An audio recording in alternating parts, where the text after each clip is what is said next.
கடலூர் மாவட்டத்தில் இருவேறு கோயில் திருவிழாக்களில் ஆடல் பாடல் நிகழ்ச்சிகளுக்கு சென்னை உயர்நீதிமன்றம் அனுமதி வழங்கியுள்ளது. சாதி மதம் அரசியல் தொடர்பான பாடல் பேனர்கள் இருக்கக்கூடாது என சென்னை உயர்நீதிமன்றம் நிபந்தனை விதிக்கப்பட்டுள்ளது. சோனாங்குப்பம் வெங்கடேச பெருமாள் கோயில் திருவிழா மற்றும் அகரன் அம்மன் கோயில் திருவிழாக்களில் போலீஸ் பாதுகாப்பிற்காக மனுதாரர்கள் தலா 10,000 வழங்க வேண்டும் என உயர்நீதிமன்றம் தெரிவித்திருக்கிறது. அதனை அண்மை செய்தியாக பார்த்துக் கொண்டு வருகிறோம். இதுகுறித்த முழு விவரங்களை வழங்க தலைமைச் செய்தியாளர் சிவா நம்மோட இணைப்பில் காத்திருக்கிறார். சிவா, வணக்கம். விவரங்கள்.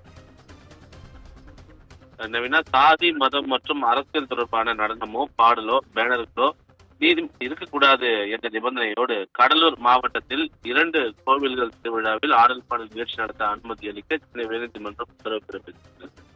கடலூர் மாவட்டம் சோனாங்குப்பம் கிராமத்தில் உள்ள வெங்கடேச பெருமாள் கோவில் திருவிழாவை முன்னிட்டு மார்ச் 11ஆம் தேதி இரவு ஆடல் பாடல் நிகழ்ச்சி நடத்த அனுமதி கோரிய மனுவை நிராகரித்து கடலூர் துறைமுகம் போலீசார் உத்தரவு பிறப்பித்துள்ளனர்.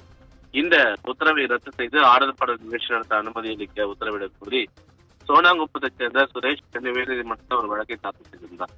இதே போல கடலூர் மாவட்டத்தில் உள்ள அகரம் கிராமத்தில் இருக்கக்கூடிய ஸ்ரீ நல்லக்குந்தல் அழகிய அம்மன் கோவில் திருவிழாவிலும் ஆடல் பாடல் நிகழ்ச்சிக்கு அனுமதி கேட்டு கணேசமூர்த்தி என்பவர் வழக்கு தொடர்ந்திருந்தார்.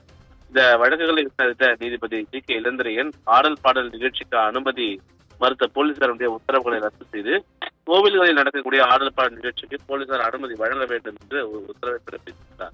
அது மட்டுமல்லாமல் போலீஸ் பாதுகாப்புக்காக மனுதாரர்கள் தலா 10,000 ரூபாய் வழங்க வேண்டும் என ஆடல் பாடல் நிகழ்ச்சிகளில் மாணவர்களுடைய மனதை கெட்டக்கூடிய விதமான ஆபாச நடனங்கள், ஆபாச மற்றும் இரட்டை அர்த்தங்களை கொண்ட வசனங்கள் இடம்பெறக்கூடாது என்றும், குறிப்பாக சாதி மதம் மற்றும் அரசியல் தொடர்பான நடனமோ பாடலோ பேனர்களோ இருக்கக்கூடாது என்றும் அந்த உத்தரவுல நீதிபதி குறிப்பிட்டிருக்கிறார்.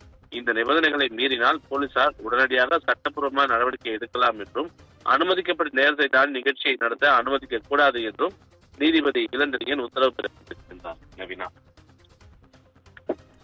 விவரங்களுக்கு நன்றி சிவா.